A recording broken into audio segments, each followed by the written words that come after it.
2016's The Witcher 3 is one of the best-selling and highest-rated games of all time. Renowned for its immersive world, memorable characters, and choice-driven stories, it's one of those games that you simply just have to play. I've also never finished it. I got to Skellige when the game came out, and then dropped off for whatever reason. And whenever I came back, I'd have to start fresh, and I'd just get caught in a loop of replaying the first 10 hours over and over again, and then dropping it, and then coming back. I feel like a fraud for not having beaten The Witcher 3, and I need to fix this. After the breakout success of The Witcher 3, it joined a pantheon of RPG franchises that seemed to mysteriously start at the third entry: Fallout, Persona, Elder Scrolls? What the heck is an Elder Scrolls Travel's Shadow Key? But what if I told you, if we looked back, there was actually a Witcher 2, and even a Witcher 1? With The Witcher 4 on the horizon and the recently announced Witcher 3 expansion bringing all the hype back to the franchise, I wanted to dive back into the game that started it all. Looking at sales numbers, the vast majority of people who played and loved The Witcher 3 have most likely never touched this game.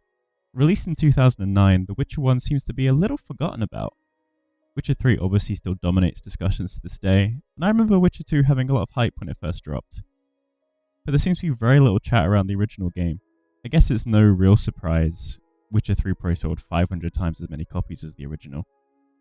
With all the new Witcher goodness on the horizon, it seems like now is the best time for me to finally get caught up, and for you to join me as we go all the way back to the beginning, so we can safely say if The Witcher 1 is worth playing all these years later.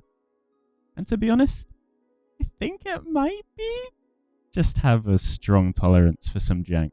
I know there's a remake coming at some point, but I wanted to go for the real original experience. Just obviously so I can feel some sort of superiority for having beaten it. We'll get into it more as the game starts, but the combat is really the biggest problem point in this game. Beyond that though, I found it pretty endearing, especially remember that this is CDPR's first game ever. It's a charming game, that's the best way I can describe it. Me personally, I'm quite happy to look past some of the flaws, A, because of when it came out and the circumstances around it, and B, as I said, because it's charming. The writing is mostly well done. Some of the characters are fun and I'm looking forward to meeting them again, and while some others aren't fully realised yet, that's mostly due to a lack of screen time, which I assume will be sorted in the sequels. The game does a great job of setting up the world, and without getting too cliche YouTube video game reviewer video essay dude, it does make you feel like a Witcher hunter, monster hunter man. And with all the key elements there of crafting your potions and studying the monsters there from the get-go. I wouldn't necessarily call the game immersive. It's hard to really fall too deeply in the world when you're having conversations with character models that are like this. But that's just part of looking at the game with a modern eye.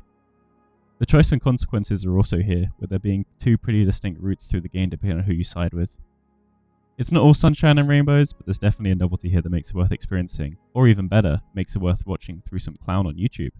And here I am. If you're looking for something to compare this game to, the one I felt the whole way through was Mass Effect 1 or a little Dragon Age Origins. Both of those games hold up a hell of a lot better in the modern day, but they have a similar mystical sort of vibe. The introduction to a whole new world where a lot of heavy lifting is done to ease you into the universe.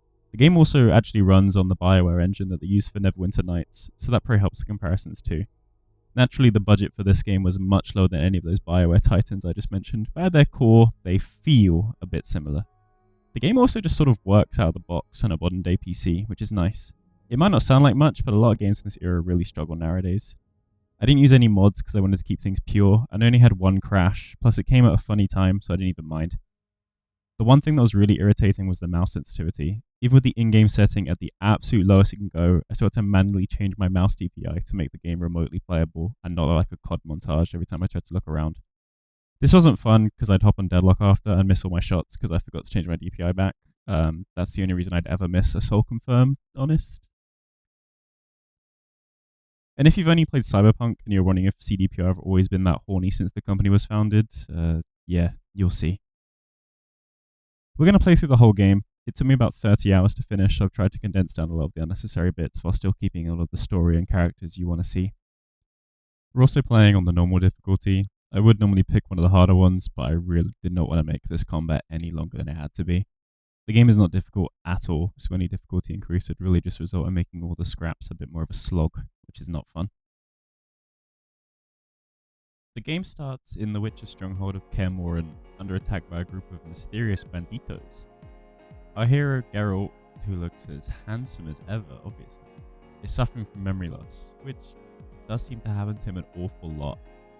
We're immediately introduced to a bunch of our fellow witches you'll like remember from 3, with this old guy, this scarred guy, and everyone's freaking goat Leo, Geralt's strongest and most memorable ally. Oh, and Triss is here as well, and she's dressed in the latest skin bundle from Marvel Rivals, and I get to prove that I'm a real laugher for this franchise, because I thought she showed up in the second game onwards. This is all going off of me watching one episode of the Yogscast playing that game when it launched over a decade ago. I'm going to get the controversial statement out of the way now, so you can click off if you feel a certain way after you like and subscribe. I don't really like Triss in this game. I'm hoping The Witcher 2 helps my opinion of her a bit more, and I will acknowledge that it's probably less her fault and more the fault of being a woman character in a nerd video game from 2009. And I say nerd game very affectionately, I promise. But right now, I think Yennefer's winning the race, that's all I'll say. All of this preamble is just an excuse to spend as long as I can without addressing the real elephant in the room, because we're immediately thrown into our first taste of combat. It's not very interactive. You click on an enemy to initiate a combo, Geralt starts swinging, which is pretty well animated, I'll add. Then you click again when the sword icon reappears to turn it into a cursor you download off of Windows XP that was laden with viruses. This causes Geralt to do the exact same combo again, but a little faster this time. And to be honest, that's not even needed. If you're actively swinging an enemy, they are basically stun locked the entire time unless you somehow get interrupted by another enemy or you mess up the very, very, very simple timing of clicking left mouse every 2 or 3 seconds. Without trying to sound too reductionist, because there are some more combat mechanics that we'll see pretty soon, but this is basically it for the entire game. You click, you wait, you click, you wait, you click. Dodging and parrying happen automatically based on your stats. There is a sort of dodge move, you can do a little hop, but it's pointless because it doesn't actually dodge attacks. And there's no kind of block or anything, just click, and wait, and click, and wait. People give The Witcher 3 combat a lot of stick, and to be honest, I'm not a gigantic fan of it either, but trust me when I say it could have been a whole lot worse. Our job for this chapter is to fight through Kaer Morhen and stop the mysterious goons from stealing our Witcher formulas while the game introduces us to our combat mechanics. At least there are some good animations to see. So, you'll regret the day you were born. And even when there's 2, the other ones don't do too much damage. Whoa, whoa, whoa, whoa!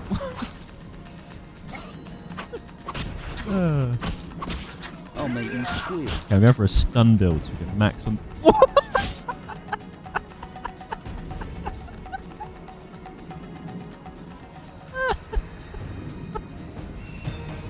Pogo sticked him. What the fuck? We're also introduced to style switching. Don't expect Yakuza levels of movement shake-up. We have strong style, which is your basic big hits, fast style for hitting skinny guys, and then group style, which is self-explanatory. After meeting up with the rest of the gang, we're given a choice to either stick with the witches and help them fight a big monster the bandits brought with them, or go with Triss to the lab to prevent any thievery, which is what I chose. This is evidently the best choice because Leo comes with us, meaning we are safe and protected for the rest of time. We make it to the basement where we pick up our first spell, Ard, my beloved. It's a simple push and shove, and you might not think so yet, but this will be our most trusted ally for the entire game. Other than Leo. No!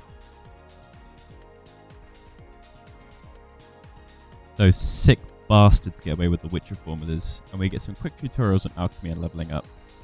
Whoa, whoa, Geralt. What are you doing? Whoa! Brewing is pretty simple. Every reagent in the world brews down to 6 kinds of component, and each potion needs a combination of these components plus a base of alcohol. You can mostly just follow the auto brew on the side, but there is some benefits to pulling the ingredients together yourself. If there's a dominant secondary component, it can give bonus effects, and I think you can craft potions that you don't strictly have the recipe for if you just throw the ingredients together correctly. Potions do what you'd expect from the other games, with Swallow for health regen and Tawny Owl for magic regen, the key ones for basically the whole game. We'll make a potion for Triss to help with some wounds she picked up, and start to prepare to head after the bandits. We'll grab our first piece of armor, the leather jacket, and an axe. We still don't have our silver sword, but it won't be a big issue. Don't expect to be changing weapons and armor too often. From here I upgraded my armor one more time for the entire game. And between the steel and silver swords, they've also only got upgraded 3 times in total.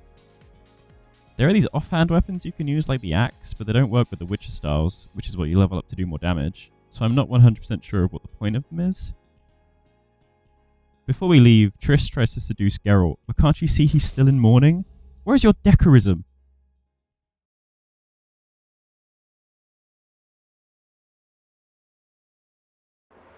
Caroline, I'm tired. It's not far now. We'll be there soon.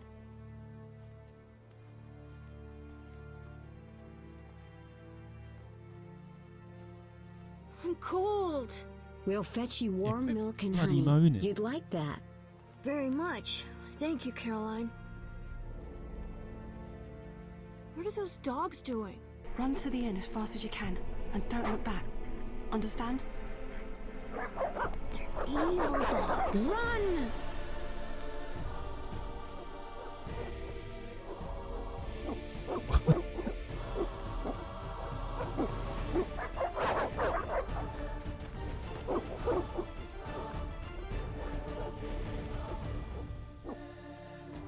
What the hell? Shut the gate, quickly! The beast! You're leaving The them? beast is attacking! Sound the Beast. alarm! From the chase, the beast. Oh.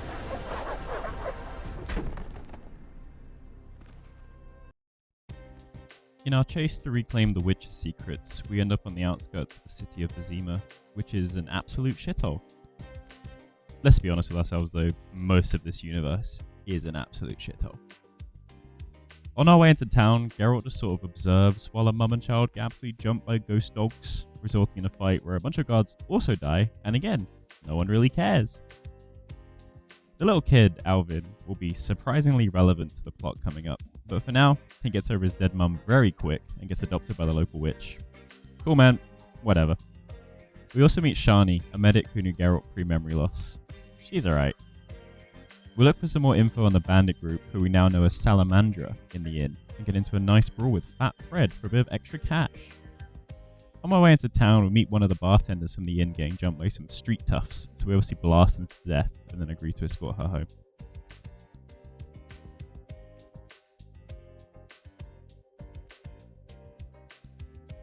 Okay, we're back. This escort quest is probably a good opportunity to reacclimatize myself with the combat and the controls, and surely it can't be too hard, right?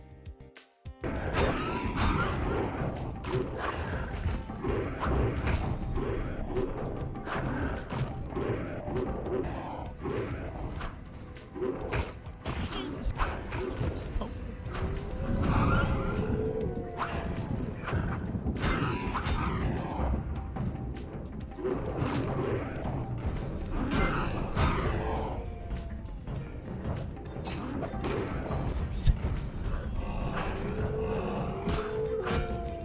You'll notice I've been using the axe. Low-key, I thought because we didn't have a silver sword yet, that we're meant to use some of these extra weapons against the ghost doggies, because surely they count as monsters, and that was the purpose of them until we can reclaim our silver.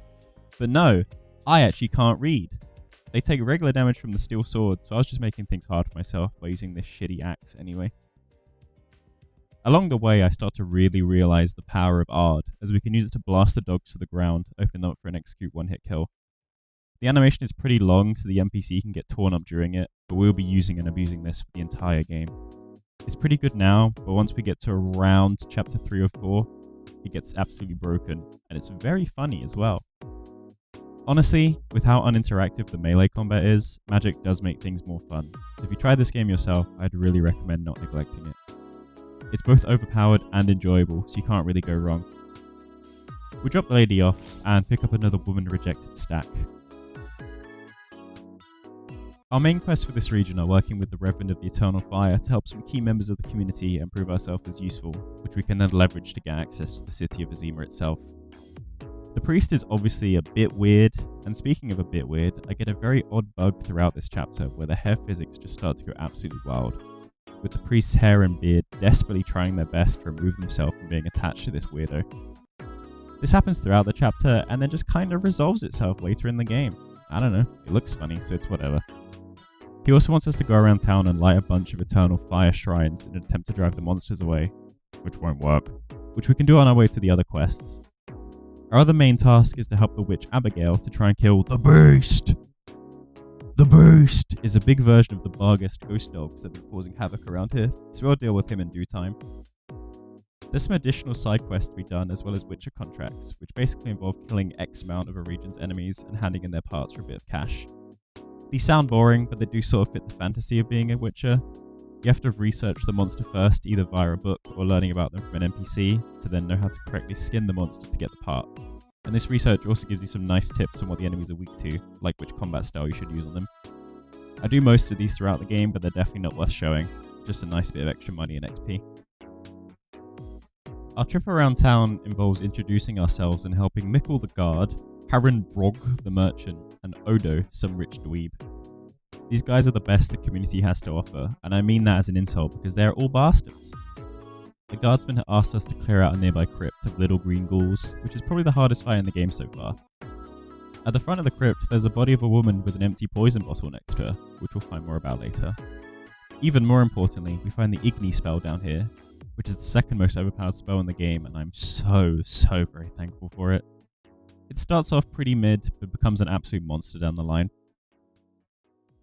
On the way back to returning to Mikkel, we see him and an alchemist, Kulkstein, getting jumped by Salamandra. This is a good showcase of the power of the group sword style. You click on one enemy, and the enemies surrounding him just sort of die.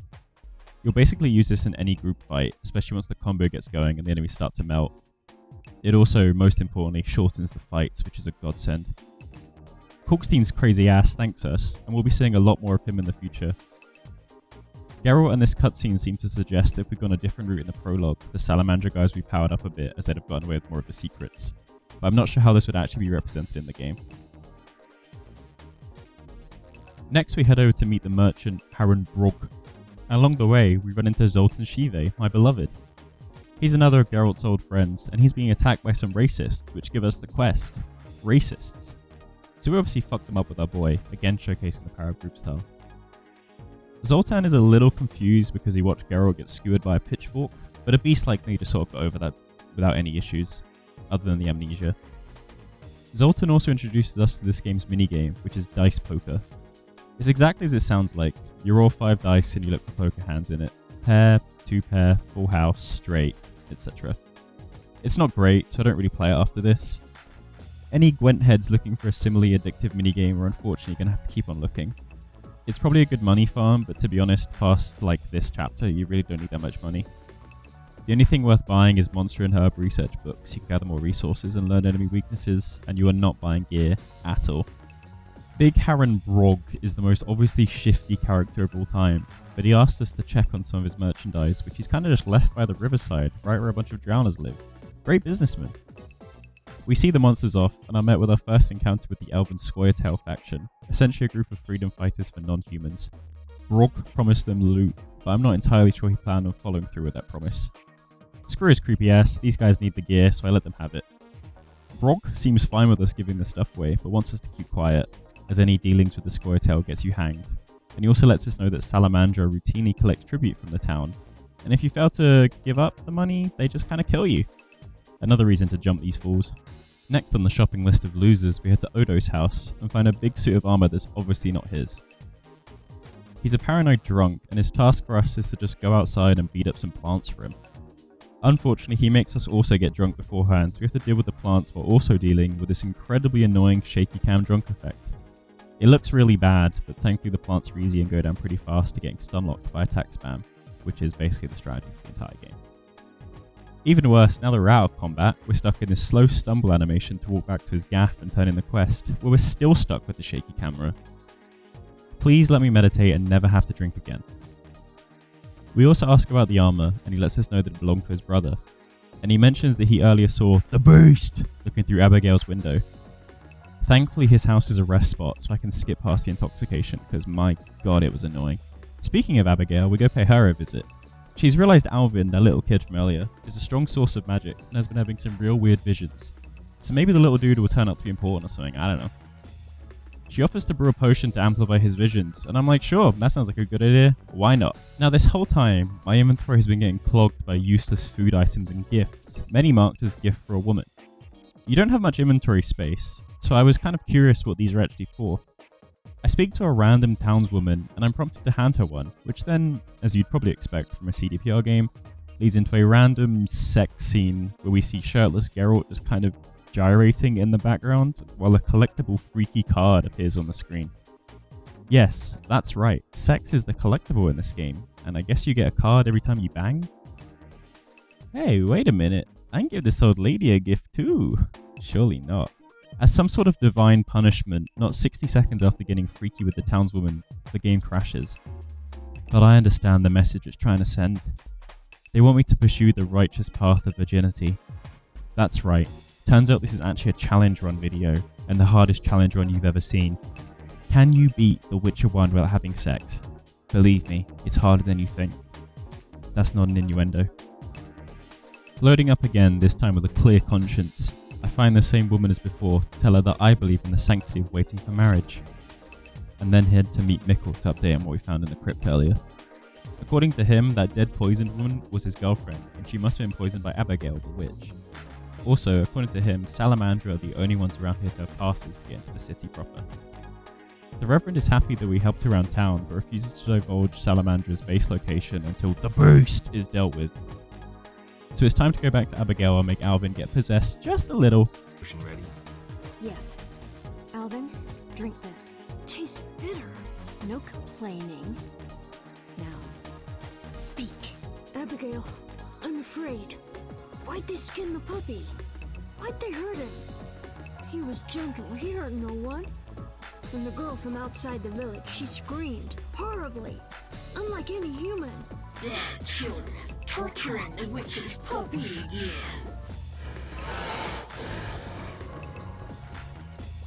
Innocent blood. Evil faces twisted by drink and desire. Plow her well. Show her you're a man. Bloodstained gold.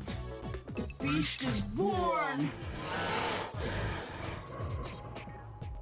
Sounds like the beast was made as a result of all the evil acts committed by humans around here, and to get rid of him we need to identify the guilty ones. Looking at this place, shouldn't be that hard. She also lets us know that another Witcher, Berengar, rolled through town not too long before us. The Reverend finally gives up the Salamandra base after we share the intel on the creation of the beast, with the key being found inside the inn. Inside the inn, a bunch of creepy chumps are harassing Shani, so you know where this is obviously going. At this point, I'm happy to just burn this whole fuck-ass town down, to be honest. Shani's ready to do the smart thing and get out of here into Vizima, and I'm ready to beat the hell out of some salamanders. I roll up to their base all confident and manage to get my ass beat real bad. On the second attempt, we scrape through and hop down into the basement where there's yet more bandits.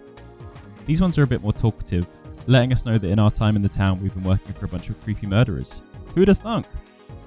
Specifically, Odo came to them for advice on how to kill his brother easily. They also give us the name of their boss, Azar Javed, and let us know that our secrets have been moved to their base in the city. These guys are surprisingly forthcoming. Maybe we can work something out. Die, bastard!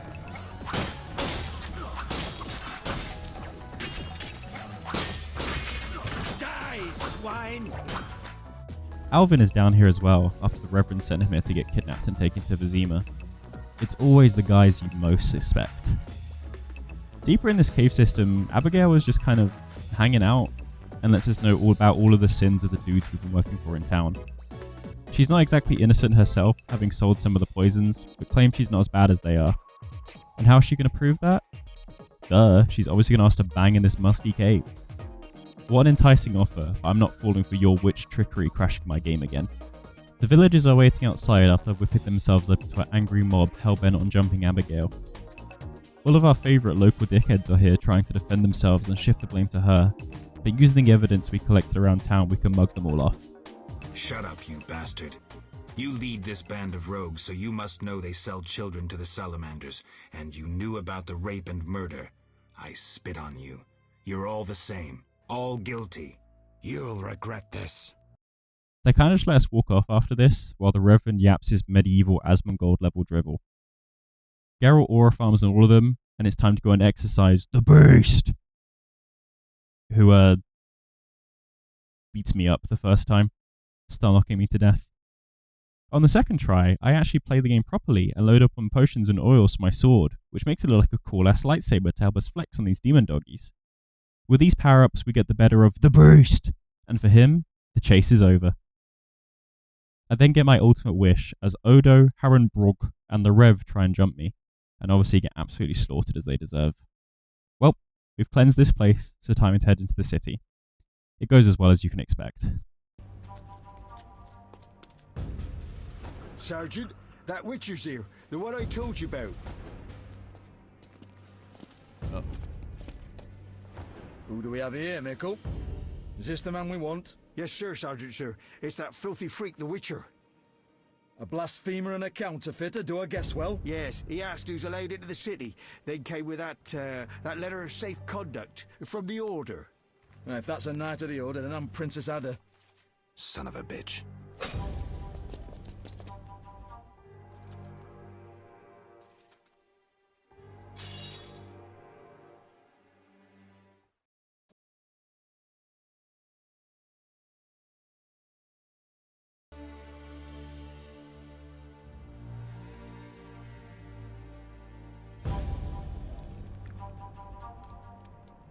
That thief's bugging me. Thief, right. And I'm here with the politicals. Scandalous. I said shut up! Stop screaming or on my mother's life I'll bloody smash your junky mouth! Abso-fucking-lutely beautiful. What's your problem, Whitey? You wanna dance to Viziman? Come on, I wanna see your hands in the air. Jethro, open the cell.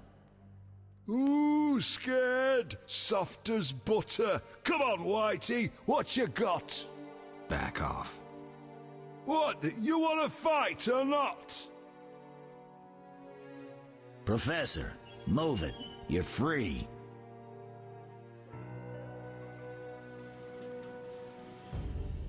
How ironic, our paths cross again. So near and yet so far. Fear not, Witcher, we'll meet again. I assure you. You're making a mistake. This man's a murderer. You fail to grasp the basic rules governing this world. You're a genetically modified murderer with no place in modern society. But we'll tend to that problem next time. Farewell. Chapter 2 sucks. That could have been the entire section of the script. It's by far the longest chapter out of all 7, and took up 5 of the 13 sessions it took me to beat this game. I have like 8 hours of footage of this chapter, and you're so welcome that I'm cutting it down as much as I possibly can. I think this is a common sentiment as well, and I imagine a lot of people probably drop off the game here. Anyway, we're in jail, and even worse, we watch the Professor, Javed's right-hand man, be released from jail right in front of us. Not only does this show that Salamander is paying off the officials, it's extra bad because he's the fucking waste of skin who killed Leo, my king. He should be fucking executed. Oh, I'm gonna find him, I'm gonna shove him in a fucking locker. Sorry. After a torturous 3 whole seconds in jail, the guards offer to let us out if we go kill a cockatrice in the city sewers. We beat up some lughead who's trying to steal our job and then hop down into the sewers. But not before the guards hand over a silver sword that they just sort of found recently, which we can now use to fight monsters actually effectively. Hopping down into the sewers, we meet Siegfried, a Knight of the Flaming Rose, the military wing of the Eternal Fire religion, who offers to help us with the monster kill. Now, I don't mess with the Eternal Fire, but Siegfried himself is alright. We won't be seeing him too much thanks to choices I'm going to make in the future, but he seems like a decent enough fella, just a little bit misguided. Unfortunately for me, he hands us a mystery potion, which I obviously chugged straight away. It's supposed to enhance our reflexes and reaction time, but in practice it just puts the game in slow motion / weird sped up motion sometimes, and puts a really annoying visual effect on the screen. I'll definitely not be drinking one of these again. The cockatrice itself is actually a very simple fight, as we stun lock it to death with heavy attacks. And this will be a recurring theme for basically every fight throughout the entire game. Annoyingly, even after it's dead, the potion effect keeps going, and I have to slow-mo walk around this entire sewers until I can find somewhere to rest and flush this thing out of my system. It's even more annoying than that drunk effect from last chapter. After we hand over the cockatrice head, we're now magically no longer a criminal, and we're allowed full access to Vizima's temple quarter, which is our hub for this chapter. But it's not where most of our time will be spent, unfortunately. You'll see. Our main goal for this chapter is rooting out the Salamander associates in the city. So working alongside Detective Raymond, who's absolutely got that shit on, and we get some suspects to look into. Vincent, the guard captain, Thala, the fence who's also the source of the silver sword we were given, Cookstein, the crazy alchemist from before, Vivaldi, a dwarven banker, and Ramsmeat, a gangster. I can't lie, the idea of a medieval PI is really appealing to me for some reason, and I can't help but like Big Ray. He's a helpful guy.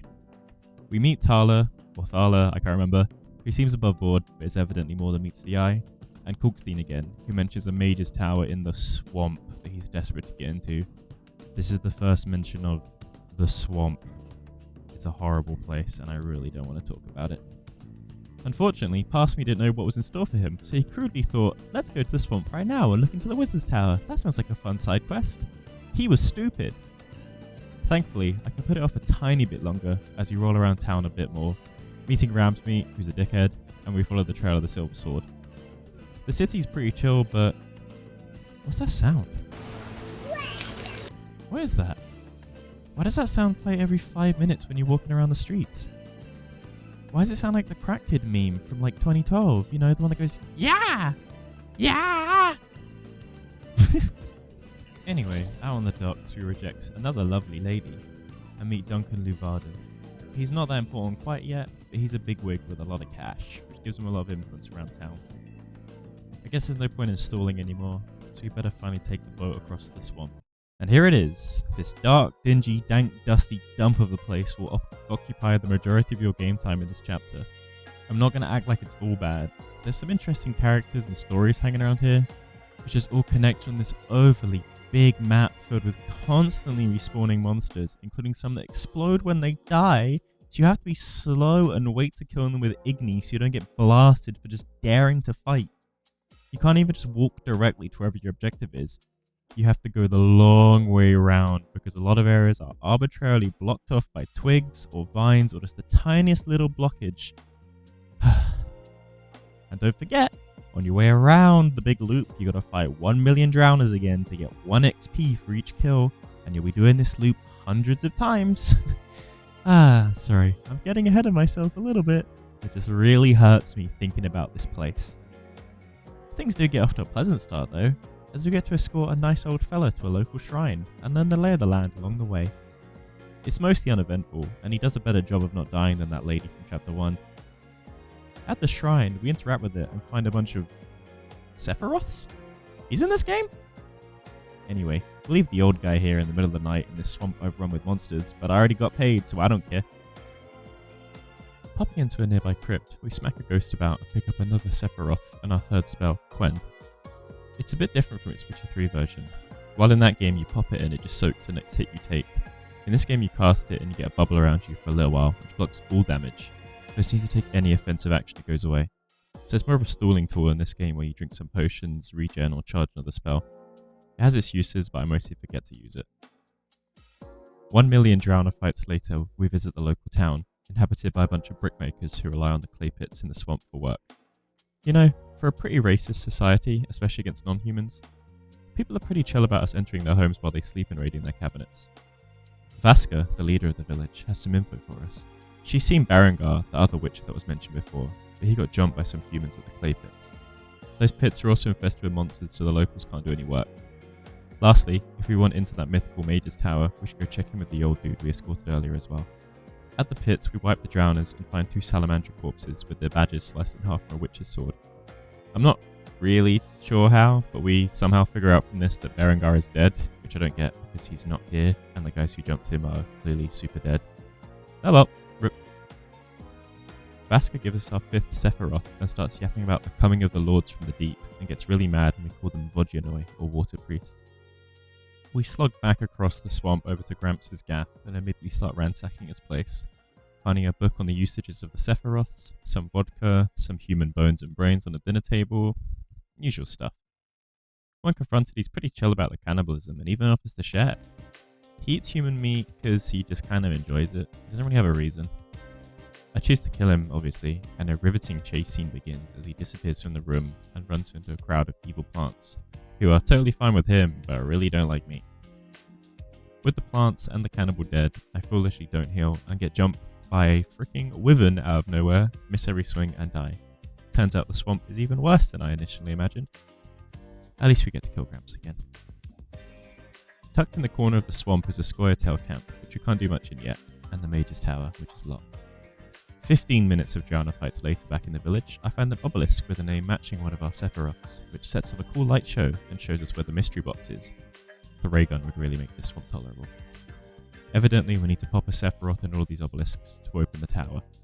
In the other corner of the swamp, there's a druid's grove where we pick up our 4th spell, Irden, I don't know. It makes a spike trap by your feet, which pokes enemies' toes as they enter it. It's more of a defensive tool, but it takes a really long time to cast, and it can be very easily interrupted during the animation, so it doesn't see much use. I then spend close to an hour just wandering around the swamp, powering up any obelisks I can find, before we find Wyvern Island. Time for some revenge. Popping every potion in my inventory, I somehow end up with Predator Vision and find out Wyvern Island's got a lot of wyverns. At least I can run it back without popping yet another annoying visual effect potion. The second attempt goes much better, and with every positive buff we can muster, we cut through the wyverns without too much trouble. It was worth it, as a corpse here has a better steel sword, and it's the only time we'll upgrading this slot until basically the end of the game. Back at the Grove, we run into Yavin, who's effectively the leader of the Scoia'tael rebels, and we offer to help him out by delivering a letter to Vivaldi, the banker dwarf. Yavin's a really nice guy, fighting for a good cause, so I'm happy to help. He's probably my favourite character in this entire game. There's also a naked as hell dryad, who, obviously, as you'd imagine from this game, asks to bang, and even has the gall to ask us to bring her a wolf pelt first. Hell nah! She does also offer some actually interesting conversations about Dryad society, but I'd be cutting it because I don't want to let a hint of that Dryad nudity slip through and give YouTube any excuse to detonate my channel from space. Let's see if Vaska can help us find more of those Sephiroths. The Water Lords and I. We must prepare. Prepare for what? The Water Lords and I. Great! Honestly, in all the excitement of the swamp that I've so generously cut out, please like and subscribe as repayment. I kind of forgot we were meant to be on an investigation in the city. Oops. We drop Yavin's letter off with Vivaldi and also buy another book on the tower from him, which tells us that it's locked. Just so you know, without that key bit of information specifically from the book, we can't advance the quest, even though I've already tried to open the damn doors to the tower myself. I also accidentally accused Vivaldi of working with Salamandra, but look at his beard! He can't be trusted. Anyway, he won't give the Scoia'tael any money, greedy prick. Genius Kulkstein is handed the tower books and lets us know that we need to place 10 stones in the obelisk to open the tower. Thanks! I know!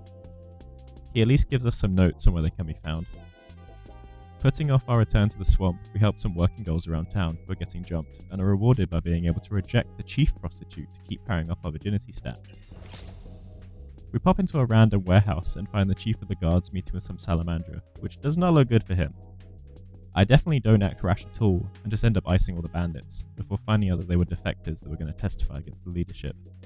Whoopsie! Vincent gets over this pretty quick though, to be fair. Back to the swamp to search some more stones. Just so you know, every time I move between the two zones, I have to run all the way through town, go to the docks, talk to the Uber boat driver twice, once to pay for the boat, once again to confirm I want to go, even though I've already paid, just to start the trek across the swamps again. I can fast travel back from places of power in the swamp, of which there are 2, and they're in useless corners, but there's no fast travel back to the swamp. So every time it's back to the docks, back to the Apping, and then back to the swamp docks, and then back flying through the drowners again, and back to running in circles again. At least something's changed here. Siegfried and a unit of the Racism Army are planning on jumping some elves, and they asked me to lead them because he got stabbed by a plant or something. Welcome to the swamp, chump. I'm not really down for joining the race war, so I say no. At the Scoia'tael camp, Yavin is planning on jumping Siegfried. I know witches are supposed to be neutral, so for now, I'm keeping my hands clean. I then spend another hour trawling the swamp with no progress. The Water Lords and I. So it's back to town again.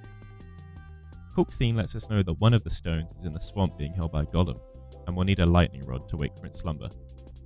His notes also mention that rich boy Duncan having a stone, so I track him down and buy the stone off him for 500 quid. Back across the river, after talking to the boat guy twice, I forgot to get the lightning rod. So it's back across the river again. We eventually find the golem in the swamps and shove the rod in him, which understandably wakes him up. He's a perfect example of the combat in this game. All my melee attacks do exactly 1 damage to him, and yet they keep him perfectly stun-locked. This is obviously not the solution to this boss fight, but if I was patient enough, I could just sit here clicking on him over and over again until he just sort of gives up. There's pylons around the combat arena that when interacted with charge with lightning, while the golem sort of moonwalks towards us. Riveting boss fight. The third pylon when activated will then shock the golem. Sometimes. Sometimes nothing happens. Sometimes I get shocked and die. I tried this a few times and could not figure out what decides who gets hit, so I admit I looked it up because I really wanted the swamp experience to be over. Apparently he needs to be inside of the triangle between the 3 pylons, which I'm pretty sure he was every time I did it, but oh well. Using Ard, we can shove him right in the middle and then zap him, which after a few shocks kills him and gives us another stone, and now we only need 1 more. The problem is, in Kalkstein's notes, this final stone is marked as, it'll just show up eventually, man. I wish that was a joke. Back to the city. I wander for a while and then realize I completely forgot about my drippy dude Raymond, the PI. He reminds us there's a salamander prisoner we can interrogate and he's in the hospital. 1 bribery later we get inside and all he says is Kalkstein before dying. We then get jumped by some of Ramsmeat's goons. I don't blame you if you don't remember who that is. A bit of slaughter later, we then can't get anything else out of the prisoner. Now I have to run back to Raymond's, rest until morning, and go and chat to Ramsmeat. He doesn't take our suggestion that he knows Azar Javed, the salamander leader, very well. But he doesn't take it too badly for a gangster, so fair play to him. Back at Raymond's, he gets attacked by some salamanders, who quickly go down to some group-style spam, and he gives us some extra suspects. Which basically boils down to asking that rich guy Duncan if he's a bad guy. He says no, and we say, okay. Now back to Ray Ray's house. Again, where we have to pay him $200 for no reason, and then we have to go and do an autopsy on that dead prisoner from before, which means recruiting Shani to help us out. Now, it's back to the hospital where Shani works, where we ask her to help with the autopsy, which she's happy to do. We then need to meet her at her house in the middle of the night, so we have to meditate to skip time again. Back at her house, all she tells us to do is to then go speak to the gravedigger on the other side of town, by the way, to get the body. Now over there, obviously, there's no gravedigger, because it's the middle of the night, so we have to sleep, again. So back to Raymond's to sleep, but then we have to buy some books, then buy autopsies first. Now, the gravedigger won't give us the body unless we give him some liquor. But not that liquor! Begone! We need dwarven liquor. Time to look around the non-human quarter for some. But every shelf just has flint, so more walking around.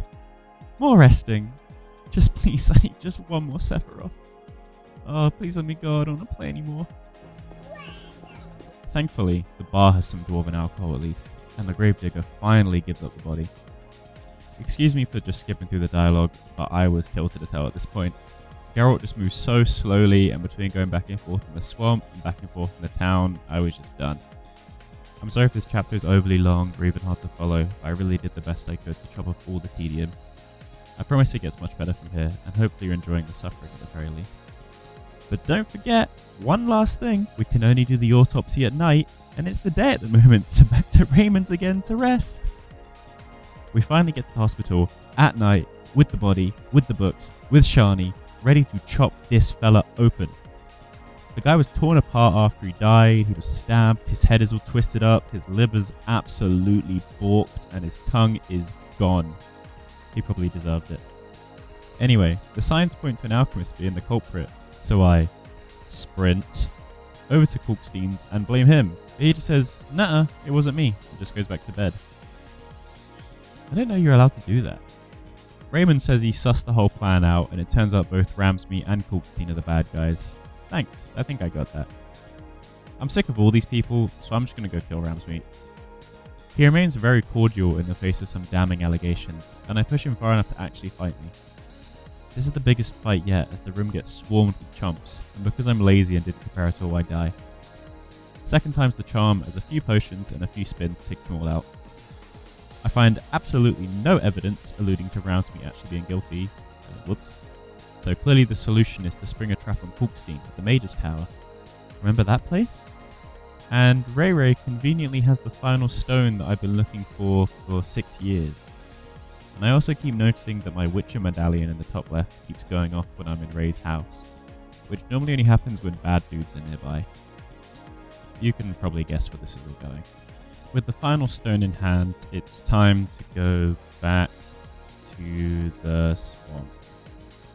But first, I'm going to explain leveling because I forgot to do so before. Every time you level up, you get a few talent points, and the higher your level goes, you'll start receiving better quality points. Bronze at low level, silver for 15 plus, and gold at 30 plus.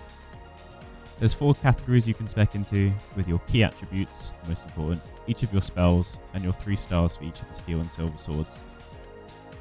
Within each category, there are subcategories, and you can spend bronze tokens on tier 1 and 2 upgrades, silver on 3 and 4, and gold on tier 5. Most talents aren't exciting at all, which is why I've not really shown it yet, but some make you do a lot more damage. There's some for the silver sword that make you do over double damage to burning enemies, which is easy when Igni is so OP. There's also really no need to specialize, especially early, as you get more than enough bronze talents to grab whatever skill you want. If you play this game yourself, I'd recommend leveling your 4 attributes first, then picking 1 or 2 spells you like, and each sword's strong and group styles to focus on, and that'll get you through the whole game with ease. Alright, let's get this over with. One last trip with this prick boat driver, and I'm sprinting my butt over to the tower. Final Sephiroth placed, the door is open, and inside we find the Axii spell. I was excited for this one, as it lets you turn an enemy onto your side, but in reality it ends up being kind of useless.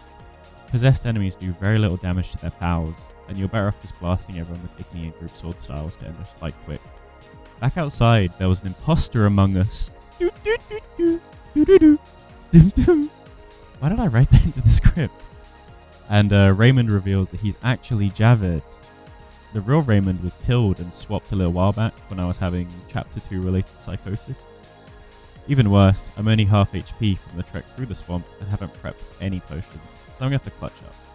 Javed starts this fight by summoning some useless little fire dog, which unsurprisingly gets stunlocked to death. Then the professor shows up, and the music gets really loud while they're talking, and then quiet again after the cutscene. You see, Witcher? Too much water around for Hazard to feel comfortable. Fire mage is limited. He needs me to do the wet work. Good. 2 worms with 1 stone. It's a crazy fight as I run in circles waiting for my potions to heal me up, and then click my left mouse on Javed like no one's ever clicked that left mouse button before. After a little while, I think they just get bored. They decide to leave, and they throw a Fortnite stink bomb at me on the way out, which is really rude.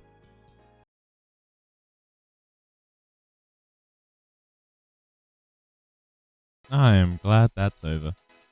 Honestly, the idea of the investigation in Chapter 2 is interesting. It just amounts to too much busy work and tedium. Chapter 3 is where I'd say this game starts getting really good.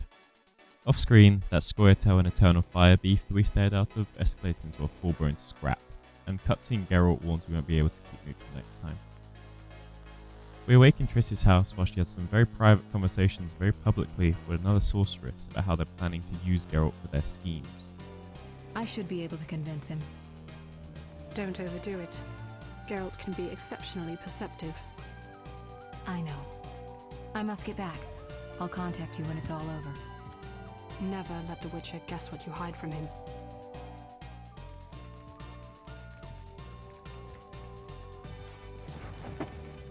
Triss.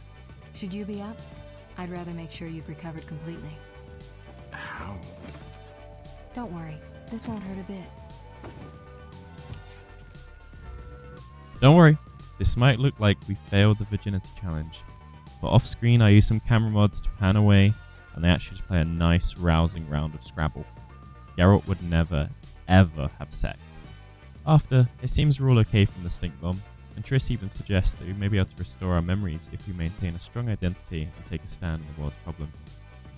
This opens up a journal entry that will run throughout the game, with various decisions both big and small, helping to shape the identity as Geralt decides/remembers who he really is.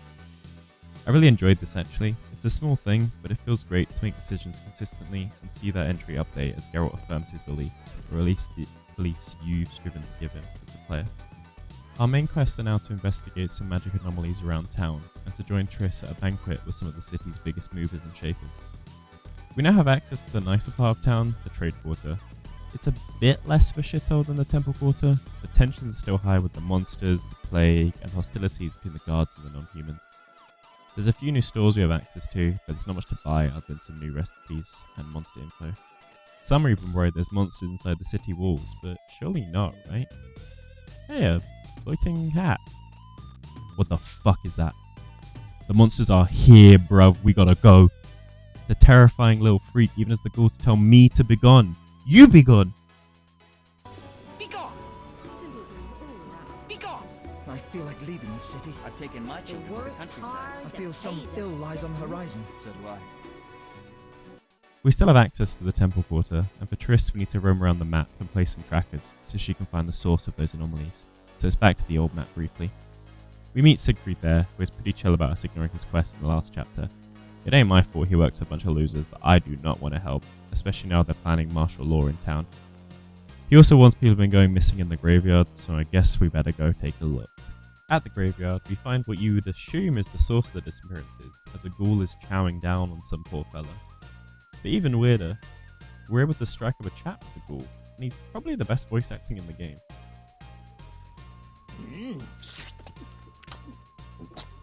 Delicious. Ooh, where are my manners?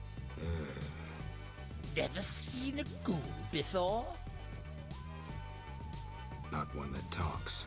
I hate to boast, but I am exceptional. My kin prefer growling.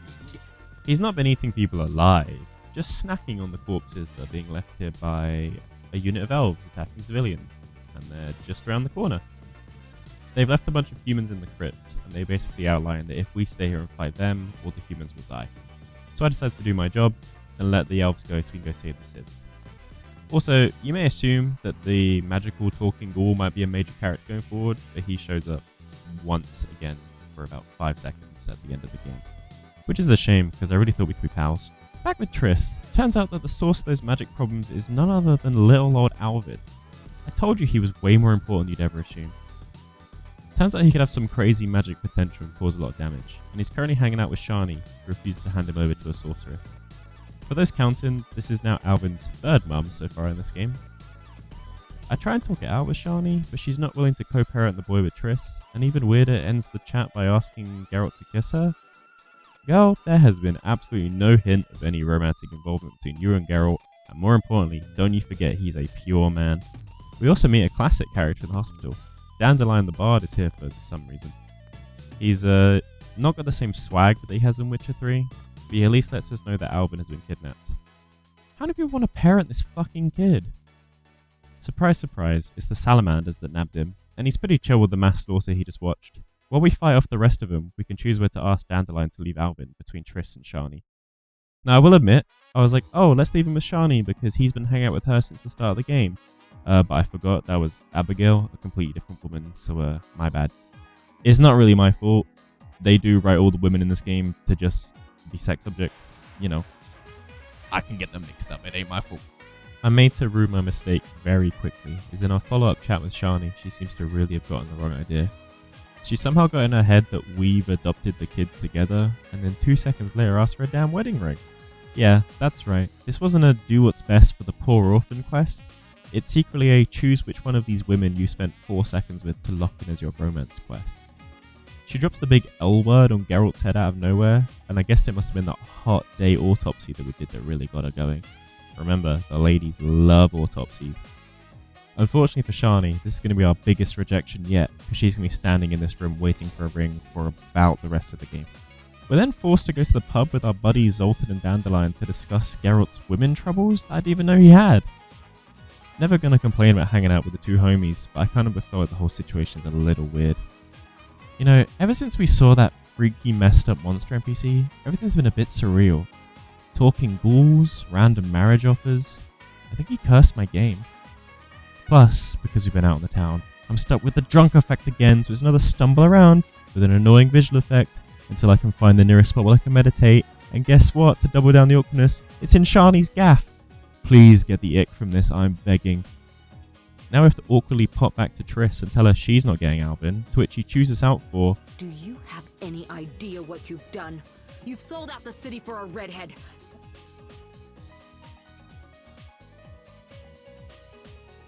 Well, she's mad at us for the rest of the game. Oh well. Things go from bad to worse as we pick up a quest from Dandelion to retrieve his loot from a lady he left it with. But the little bastard makes us get drunk first before he gives us the quest. So now I have to stumble over there with the drunk effect again. To be honest, I'm a bit mad about the effect, so I beat up the woman's dad for a laugh and asked the lady for the loot back. Would you believe, after I wander into her house, drunk as hell, and beat the tar out of her dad, she asked to sleep with Geralt, and then calls me a lousy vagrant for saying no. Everyone is so mean to me. Oh, and obviously after I have to then stumble all the way back to a rest point. There's so much walking around in this game to cut out. Like and subscribe. I decided to jump on all my Witcher contracts while continuing the main quest, because there should be a simple, stress-free source of some cash and XP.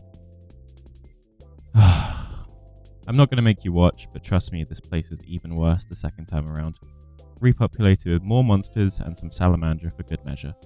This is around the time in the main quest that I found the story to become really engaging, which is maybe bad when you look at the time left in the video, but oh well. We start to get into the political intrigue that you'd maybe expect from The Witcher when I pull up in my fancy leather jacket to the bigwig banquet. There's a lot of players to meet here, so I'm just going to summarise them as much as I can. We've met Big Dunk already, but turns out he's not just a rich guy, he's a rich guy looking to get involved with politics? That would never happen in real life. Velarad has the look and lack of follicles typical of a guy you see at your local Wetherspoons, but he's actually King Foltest's right-hand man, and the de facto leader of the city while the king's on his holidays. Tala is here, who we briefly met in Chapter 2 as one of the suspects, and we thought was just a fence. Turns out he's basically the goat of spies, and I actually really rock with him. There's also some night guy that doesn't speak and we never see again, so I don't know what his deal was. And Duet. He's an Eternal Fire commander, simp for Princess Ada, and really just a lame guy. Speaking of Princess Ada, she's the most important person here. In the intro cinematic to the game, we hear about one of Geralt's past contracts, where he had to cure a princess who was cursed to become a Striga, a kind of vampire. Ada is that princess. She starts yapping about politics and even tries to drop a joke. Allow me one jest, Witcher. Very well. A countess said to a count, "Shall I have dinner served?" What a waste. Perhaps we might go for a walk. What a waste. May I ask a riddle then? Very well. What is warm, hairy, and dives into holes? A cock. Not at all. A mouse. A mouse in a cunt. What a waste.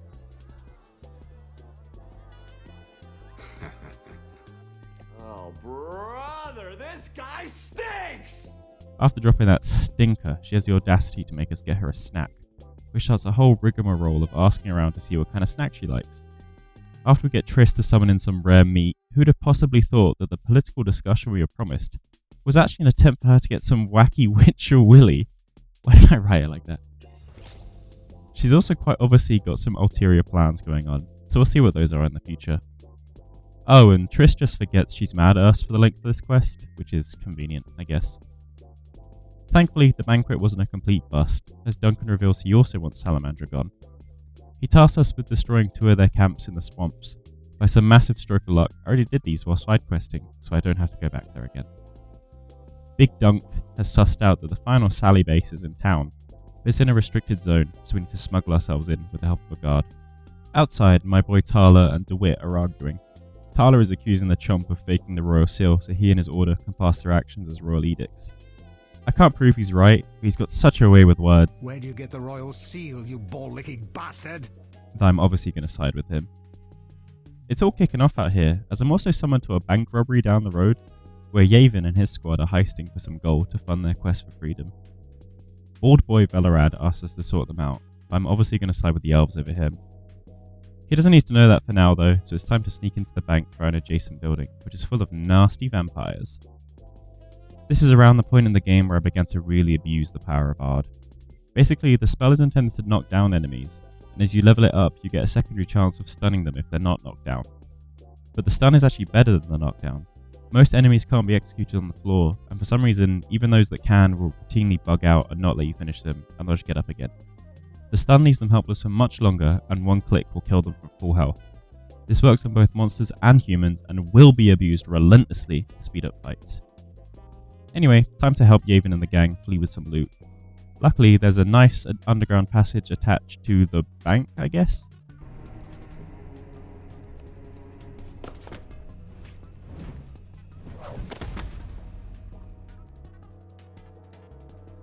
Man, I know for a fact a drop from 2 feet kills you in Witcher 3. What happened? A few monster kills later, and with that with no issues, and now we've fully solidified ourselves as a friend of the Squirtle. Back to the task, we sneak into the restricted zone to find the Salamandra and find them in a Discord server with some bald guys in armor, which I imagine is a familiar story to all Valorant Swiftplay players. They're begging him for some extra cash to fund their operations, showing these guys really aren't just bandits. They get whooped as you'd expect, then it's time to join the call with Radovid the... Stern? Stern? Dad? He's not too fussed about watching all those fellas die, as he reveals he's not worked with them before. He considered hiring them once and changed his mind due to not being a fan of their style, but they won't stop blowing up his phone. Oh, and outside there's a werewolf eating the rest of the bandits. This is probably the longest cinematic in the game, as we watch Geralt sort of slowly meander to chase the werewolf, which culminates in a nice chat.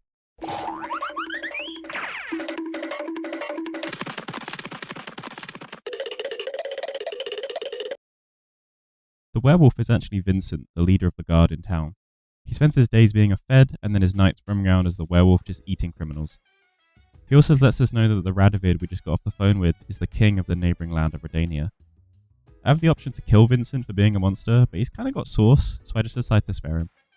Back with the gang, the evidence we found in the base can be used to find the next even bigger base, but we need to gather some allies first to be part of our strike force. Luckily for us, we're now besties with Yavin, so we can ask him to be our support. I assume if you've been helping the Eternal Firemaw, we'd have Siegfried instead, but I'm not sure where you'd help those bums anyway.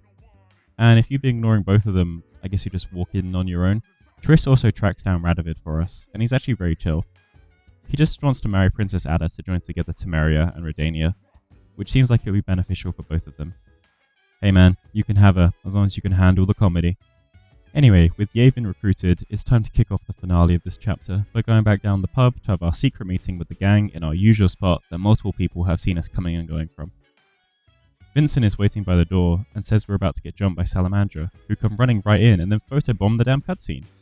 Honestly, this all looks scuffed as hell, but at least we can show the power upgraded Igni as one cast sets the whole room on fire. Triss is ready to teleport us and Yavin to the Sally base, and generic Xbox 360 protagonist looking ass DeWitt tries to barge down the door to arrest Big Ye. So I guess it's time to go now. In the base, we get straight to scrapping, and Yavin suggests taking out a nearby mage so we can summon his unit in as well. Now if you're silly like me, you'll assume the mage is part of the gigantic group of enemies directly in front of you, which then get dismantled thanks to Igni and Group Star, before realizing that the mage in question was just some guy sitting off to the side on his own. We even get the professor taunting us, saying we can't kill his whole army, like we didn't just do that directly in front of him. The portal gets open for the elves to come in and do nothing but take all the glory. Javed just kind of gives us a tiny little zap and runs about 4 feet away and calls it a successful escape, and we get a nice 1v1 with the professor. Except he has a bunch of bugs on his side for some reason. Nothing a bit of running in circles or waiting for Igni to recharge can't solve. Now it's time to avenge my King Leo. I didn't forget about him, and you better not either. Except the floor falls out from under us, and our kill gets absolutely robbed by a Slay the Spire Act 2 elite. It then starts combat, but just sort of disappears. Okay, this whole encounter is the weirdest part of the game. On your way out, the Queen pops up again, and if she gets close to you, it's an instant death. You're supposed to run through the tunnels dropping boulders on our head with R to destroy parts of the shaft, but there's a million other bugs in the way, and the game is really not equipped to deal with running around enemies. You just get stuck a lot. Oh, and this can happen. I could try toppling them to block the passage.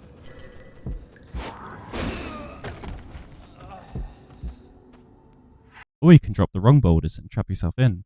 But actually you can walk through them, but you can't walk through the array of bug boys surrounding you, except sometimes Geralt will do a flip, but then you get stuck again and smacked. Honestly, this took an embarrassing amount of tries, but eventually we drop the cave on everything but ourselves somehow, pop outside, and get another really weirdly directed cutscene.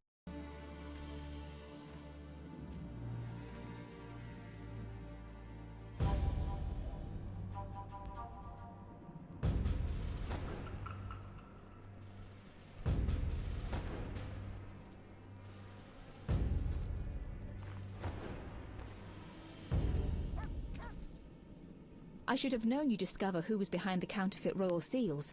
I was wrong to see you merely as a monster slayer. The better you know me, the more impressive I become. Any chance you haven't deduced everything? Not much. I know you plan to stage a coup, assume power while your father is away. I also know you found an ally in Salamandra. My plans remain unchanged, and you won't stop me.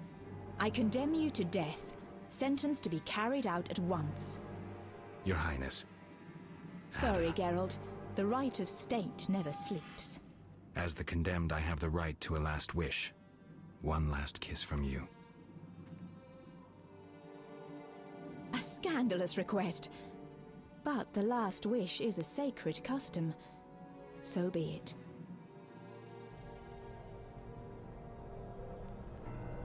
You wish, Witcher.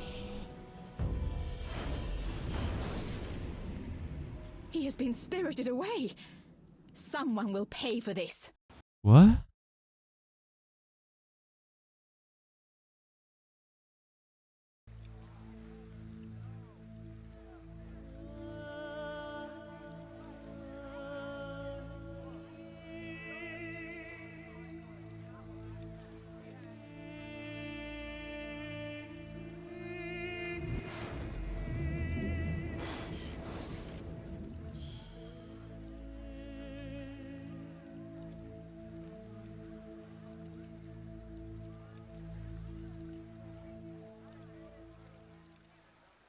Okay, I'm gonna be straight up. This chapter is mostly a filler chapter after all the major story bits that happened in the last one. Now when I say filler, I do not mean bad. I actually really enjoyed this one, it's got a great vibe. But filler as in there's a lot I can cut out and a lot that's not really relevant to the overarching story. We've been teleported across the river, across from the lost, formerly submerged city of the fish people. And some little kid is really not fussed about us teleporting in directly behind her. She tells us there's a lot going on around the area, including a love triangle in town. Rich merchant Julian is said to wed Alina, and her sister Selena is mad jelly about it. There's also a few sects of fish people, some loyal to the local goddess, the Lady of the Lake, and some that follow the evil Dagon. No, not that one. I really rock with the fish priest, to be honest. I like when he says Gul Bul Tahul and Witchmalol Bul. And he does a little chuckle to himself. Bull must be. No, bull means idiot. Also, he's seen another Witcher nearby, which we should probably investigate, really. Basically, our main quest for this chapter is to ensure peace between the Vodjanoi fish boys and the local populace, track down the other Witcher, solve that love triangle, and support an injured unit of elves who are hanging out down the road. It sounds like a lot, but it won't be that much in the end. Popping into a local crypt, just chilling at the entrance, we find fellow Witcher Berengar, who is very much not dead, even though we thought he was for no reason like 20 hours of gameplay and about 40 minutes in this video ago. He might not be dead, but he isn't happy to see us, and to be honest, he's a bit of a whiner. He talks a lot of smack for a guy in Ardent insta-kill range. Apparently we're just as bad as the murdering, kidnapping conspirer, the professor, because, why not? We may not find a pal in here, but we do at least find the first part of some legendary armor. I thank God for that because I've had the same gear on since the tutorial. Please, I am begging for a drip upgrade. Outside, Barry folds under absolutely no pressure and admits to working with Salamander after being an offer he can't refuse, but he broke away before he leaked anything important about the witches. I'm not sure I believe him, but that might be mostly because he's being a bit of a knob. Back near the spawn, I spy a boat I'm able to nab, and we sail off to the Lady of the Lake's island. She lets us know that if we want to create peace between the fishies and the humies, Dagon is going to have to die. To summon him, we need to bring the lady some gifts from the representatives of each faction. I'm not sure how that works, but sure. Back ashore, Berengar is very mad about Geralt's new late goddess GF, and again folds under zero pressure, revealing he actually gave Salamandra some of our formulas. Basically, he's mad that he was forced to be a witcher from a young age, as the mutations have prevented him from having a normal life and a family. It's a fair complaint, and I do feel a little bad for him, but that doesn't excuse him being really rude to me, does it? Oh, and Dandelion is in the area as well. And Alvin too, and he's got another mum? Is Triss just teleporting every character she can think of over here? Hey, you want to see a good example of the combat in this game?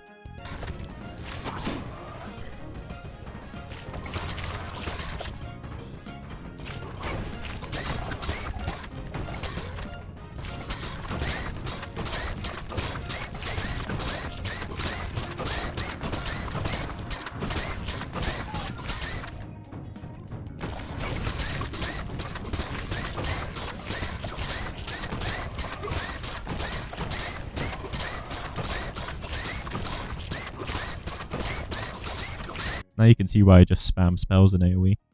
Let's head into town and see what's popping out here. Take a good look, Mr. Witcher.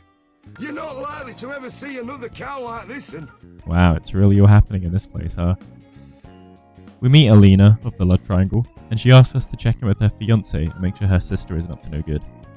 Alina and Julian had an argument about... Alvin? So he's just living with these two?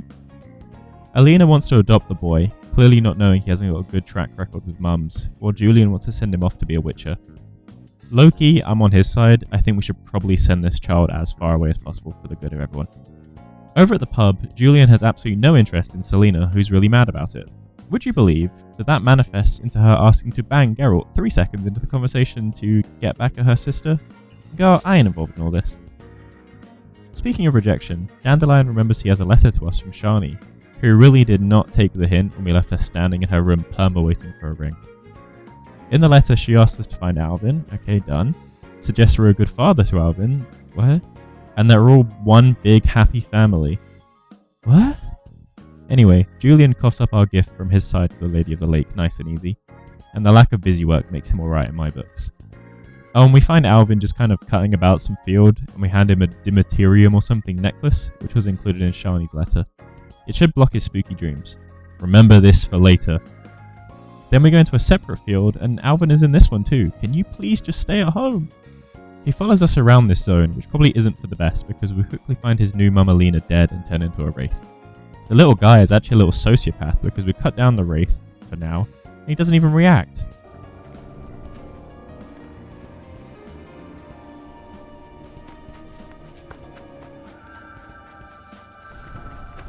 You killed my beloved Alina! I didn't mean to!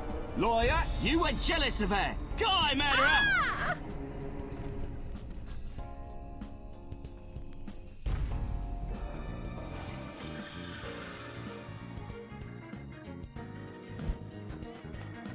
Geralt, I can't help but feel like you could have stopped that. He's moving like Leon at the start of Resident Evil 9. Now we've got not one but 2 respawning wraiths hanging about this field. Julian is also not too fussed about his wife being dead, but we'll at least make him arrest Adam, the murderer, which is good because something about the way that guy looked really irked me. And the murder too, I guess. Too bad the wedding is off because the whole village was so hyped for it. Look at this old guy go!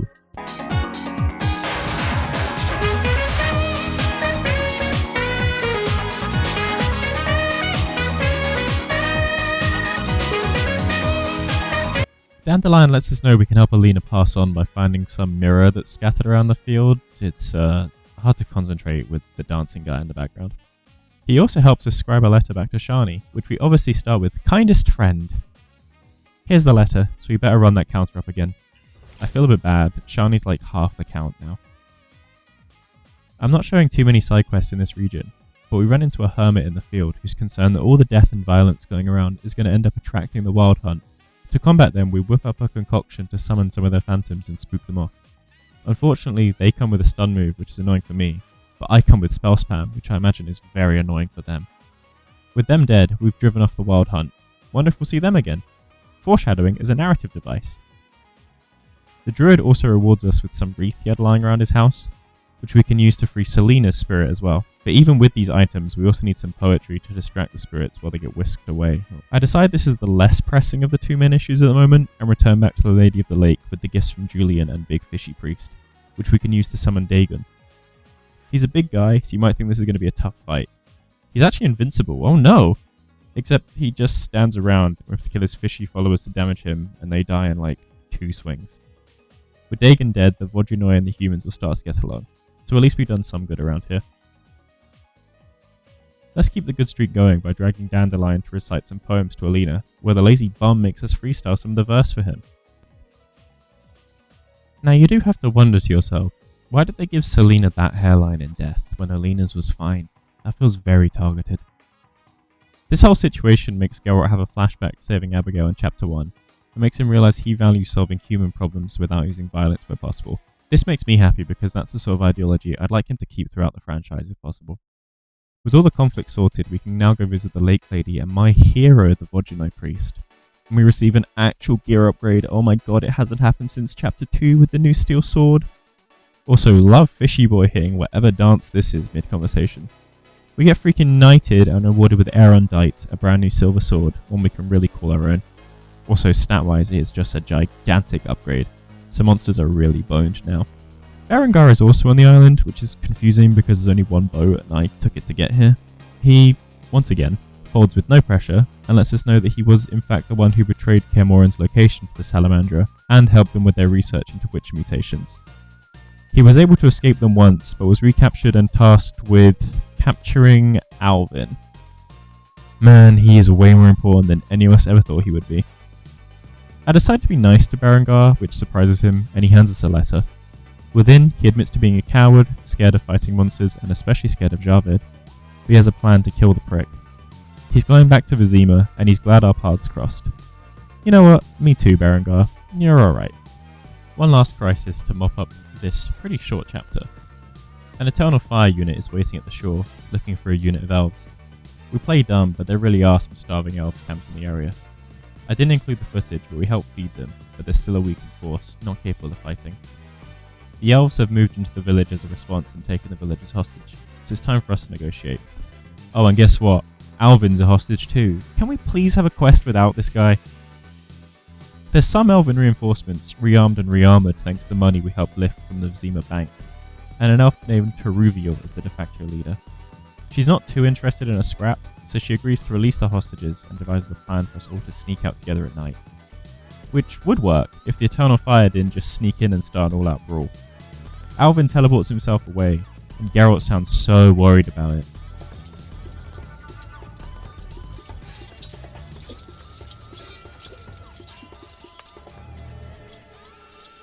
Alvin, no! No, Alvin, don't teleport away. Please come back. You need more screen time. With our elven and dwarven brethren, these Order feds get absolutely swept, and it's time to sail back to the city. On the way back, we run into the Order leader, White Rayla. On the way back, we run into the Eternal Fire unit leader, White Rayla, and turns out the unit went all in without her order, which sounds like she's just a bad leader, to be honest. Anyway, off back to Vizima.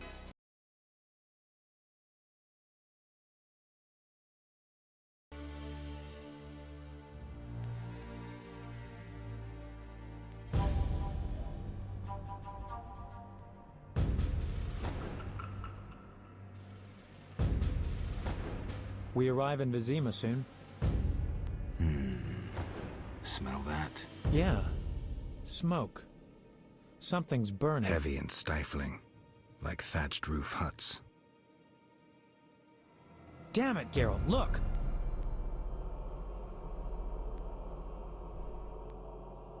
We're in the endgame now, but the shortest chapter yet. The city is burning as the Scoia'tael have decided enough is enough, and there's all-out war between them and the Fire Feds.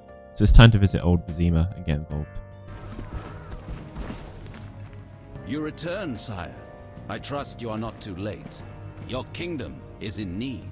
You should know kings are never late, Jacques. Sire, flames engulf half the city, and the blood of your subjects fills the gutters. This is no time for word games. Huh? We're rubbing shoulders with kings now, as King Foltest asks us to rid Ada of her Striga curse, which she's got again. It's going to require us to find the sarcophagus she sleeps in and stay near it for an entire night. His other task for us is to finally finish the job on Salamandra. He also asks what Shani's involvement in all the current goings-on is. We'll make sure to very plainly outline that she's just Geralt's pal. I think that counts for the counter as a rejection by proxy, especially when it's being said to the darn king. Back in Old Viz, we squad out with my favourite guy Zoltan to drop into Tomato Town and find some refugees. When they hear an unlikely roar, they'll know it's me. Stunning logic. Told you.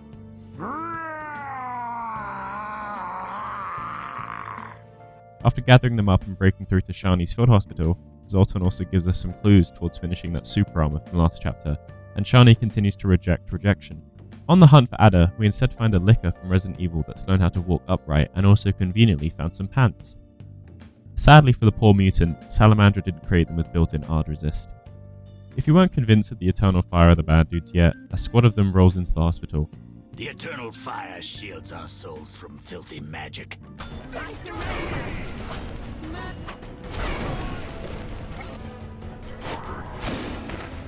Oh, and the commander just gets sort of stuck in the door and starts hitting the shimmy.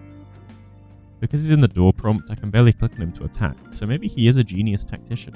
Oh, what the hell, let's try and finally get this through Shani's head. Next door in an elven hideout, we find Teruviel, who's helping lead some of the uprising.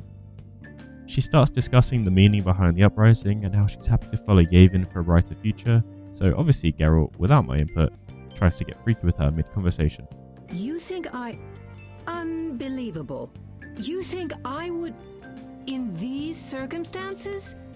The fate of the world is in the balance and you're thinking about sex? Hey, look at that! Finally, a woman in this game that doesn't exist just to fuck Geralt. Oh, what the hell. Strip.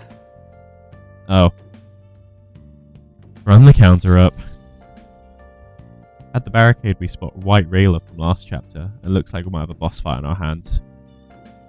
Oh no, everyone's favourite character. Through the barricade, we end up in... No, not the swamp! The Grand Wizard of the Order, Jox, comes to our aid, and lets us know that the Order's end goal is a new world that will come after the White Frost. That doesn't sound like a villain plan at all. This swamp is graciously a lot smaller than that other swamp. And with a quick bit of side questing, we find the remaining bits beneath the arm upgrade and stumble upon Ada's crypt. Thumbhead Velarad locks us in until the job is finished with her either cured or dead. The gate is locked. First, resolve the problem with the beastie. You understand? Safety precautions. As we came in during the day, she's not home at the moment, so we get to looting and find a diary from the person who initially cursed her before Geralt cured her the first time, outlining that Ada is the product of the king's incestuous relationship with his own sister. I haven't seen Game of Thrones, but my understanding is that this is the backstory of every character in that show. Also within this diary, there's a fresh set of notes from someone who'd renewed the curse, but it's not clear who it was yet. After a brief nap, Ada comes home, thankfully in a form that can't tell any jokes. Don't forget, if we want to clear her curse, we need to stay next to the sarcophagus until morning.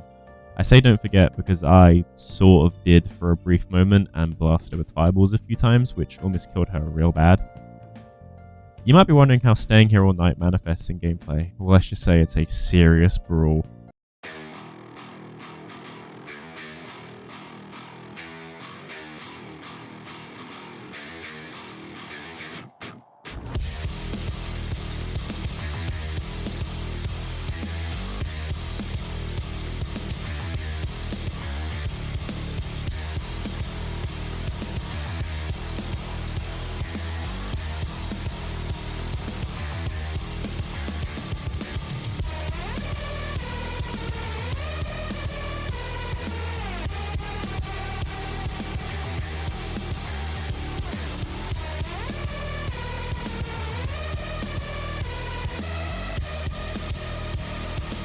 Right, job's done, Ada's cured, and she's got precisely 0 useful bits of info about Salamandra for us.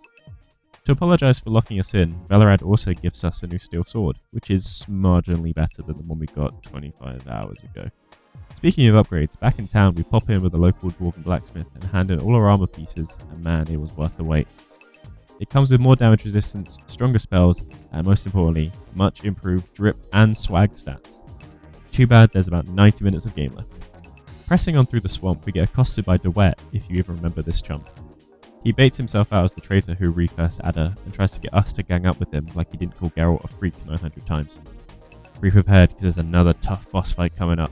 We'll see. My honor, one more step and things will get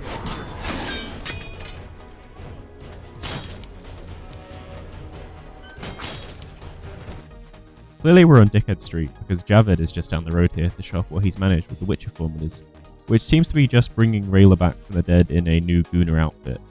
Let's see how tough these mutants are.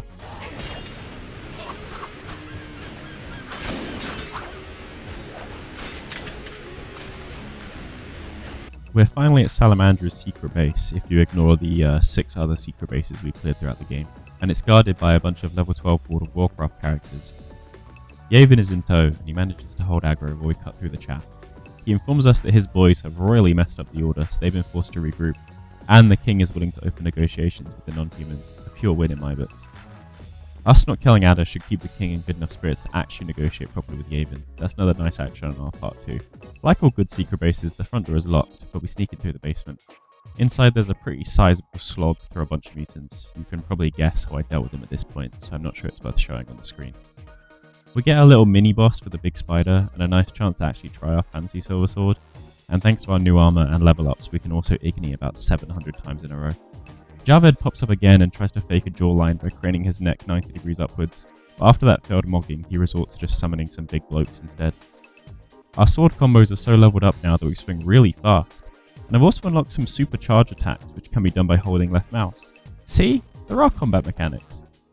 Unfortunately, it's so easy to get interrupted during the charge up, you're better off just sticking to Old Fatal, which is stun locking with sword swings and spell spamming serendipitously. After the Bald Brothers, it's time to be teleported right into Javed's bedroom for our final showdown. Oh, and if you weren't convinced he was the bad guy, well, just read the dialogue on the screen. I'm not too buffed up, and I've drank barely any potions, but I'm still going to beat his ass. Hey, Berengar also shows up for support, which I appreciate a lot. Javed is unfortunately immune to being stunned, and Berengar is also unfortunately not immune to getting smacked in the head by 2 big hammers and instantly dying, so I guess we're back to a 1v1. I considered reloading, but I think especially for a first playthrough it's important to live with the consequences, so now we'll be without Berengar forever. Javed absolutely spams stuns, so I really should have drunk one of the potions immediately that makes you resist both stun and knockdown. But once that was down my gullet, it was just a case of healing up a little and then putting the smack down on the creepy guy, with a huge clutch up at 1 HP. Javed's WhatsApp mirror starts going off, and guess who's on the other line but the Grand Wizard Jacques himself, asking for more mutants to pop into his army. Looks like there's one last salamander sympathizer to deal with. We sail back across the river into town and get into the true finale.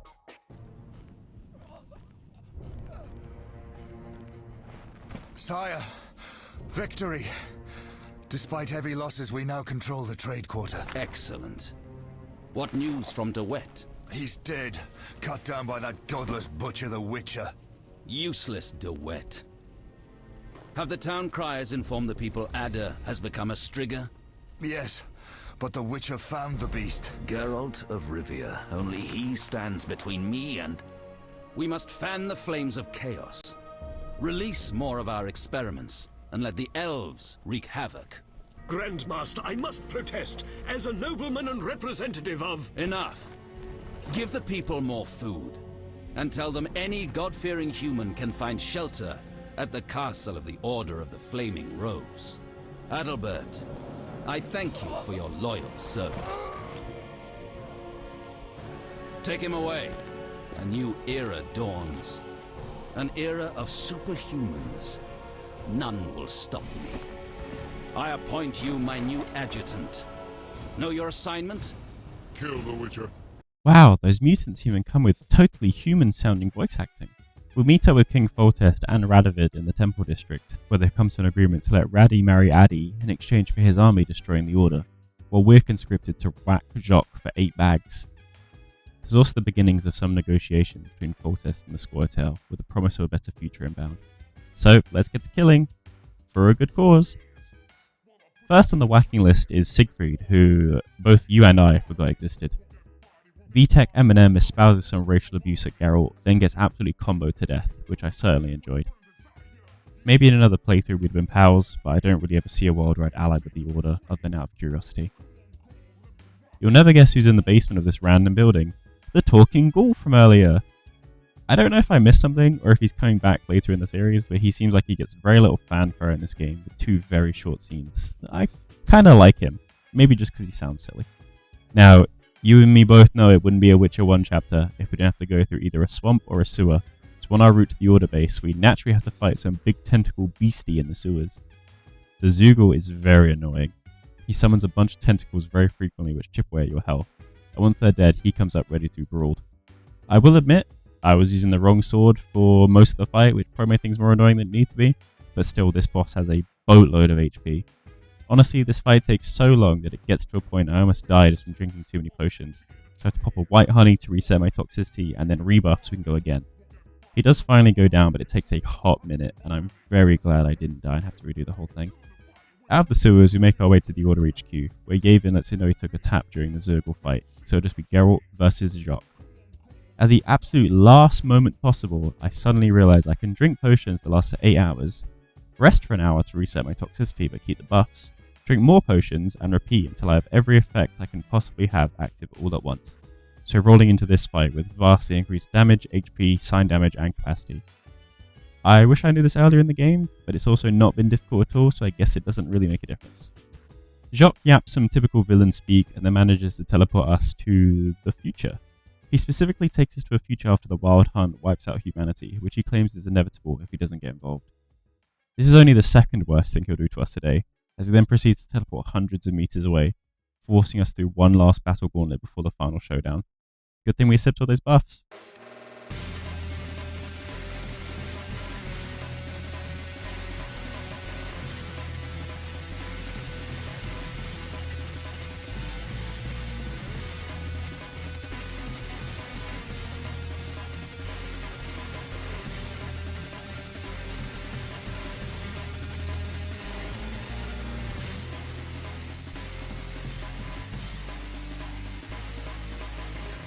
Shani, I am begging you, please take a fucking hint. How many times have you been rejected and now you're transposing yourself to the end of time just to try and get with Geralt?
Finally face to face with the prick, he's very convinced that we all need to become mutants to survive this apocalypse, but I'm sick of him, so it's time to have a really honourable duel.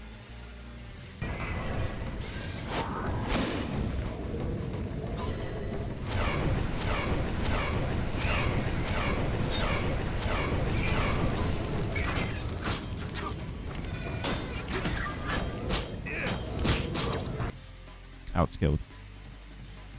The Wild Hunt leader appears and tries to steal our kill, which is something I cannot abide, so we've got one last final boss. Not even the embodiment of death itself is safe from spell spam. Also, you can ARD him and he eats shit, which I think is really funny. Turns out having every buff multiple times makes you quite OP, because we wipe him so fast the game doesn't even really know how to react.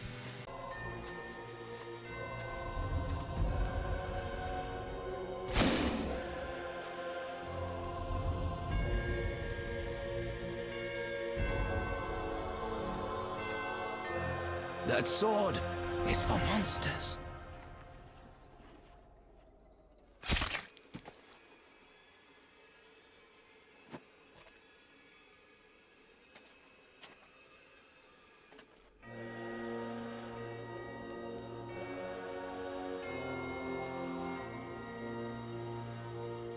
So, did you recover everything? Know what I found on the Grand Master? A Dimeridium pendant. The one you gave Alvin? I don't know. It looks the same, but older.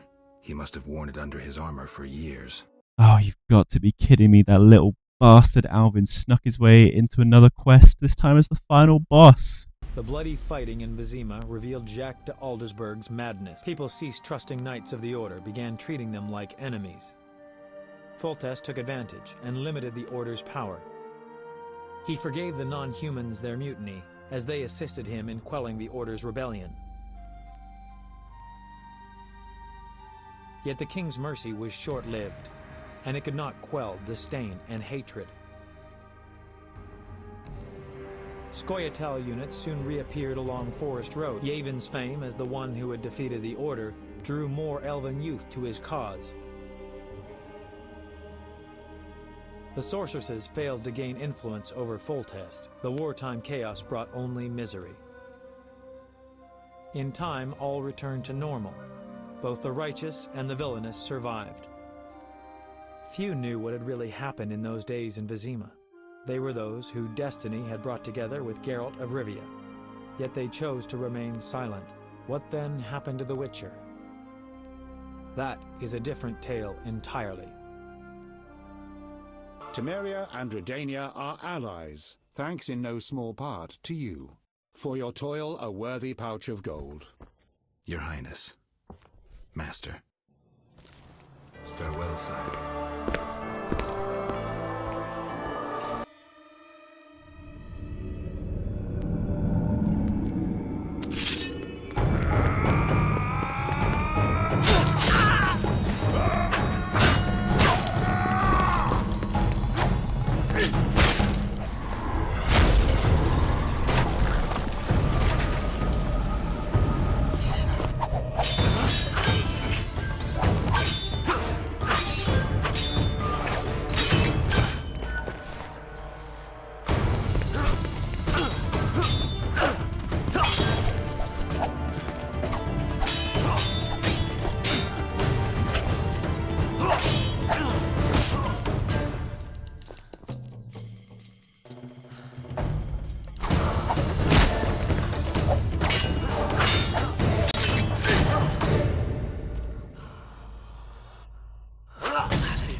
What was that? Some kind of Assassins of Kings? Phew! Thank you for watching. I know this was a real long one, but I wanted to be as comprehensive as I could about this game without going overboard. It really means a lot to me if you've made it this far, especially as this is such a small channel. I know I was quite negative about the game at a few instances, but I really did enjoy the experience overall, and I hope that was conveyed in the video. Going into the game, you just need to be aware that yes, it's an old, fairly low budget game, and there's going to be a few annoyances. As a big combat guy, the lack of agency in the fighting did get very old, but at least the magic spam and silly animations made up for it ever so slightly, and maybe there's mods out there to make it better. The game even comes with its own custom campaign framework built in, which is really cool. As I'm planning to go through all these games before Witcher 4, let's start a tier list of all the CDPR games. Cyberpunk is obviously a S tier, especially now with Phantom Liberty, and quick vlog, if you haven't watched my punch-only challenge run video from that game, I'd appreciate it if you checked it out because I'm quite proud of it. Anyway, I'm going to go ahead and slot The Witcher 1 in at B, and there's a lot better ahead. Thanks to the good times Witcher 1, I don't know if I'd ever replay you, but I certainly enjoyed the experience of my run, and I also loved having the opportunity to make a video on it and show how weird, wacky, and sometimes downright confusing it can be. I'm excited to jump onto Witcher 2, and I'll see you again for that video. So make sure to do all the standard YouTube algorithmic stuff by liking, subscribing, belling so you don't miss it. And lastly, thank you again.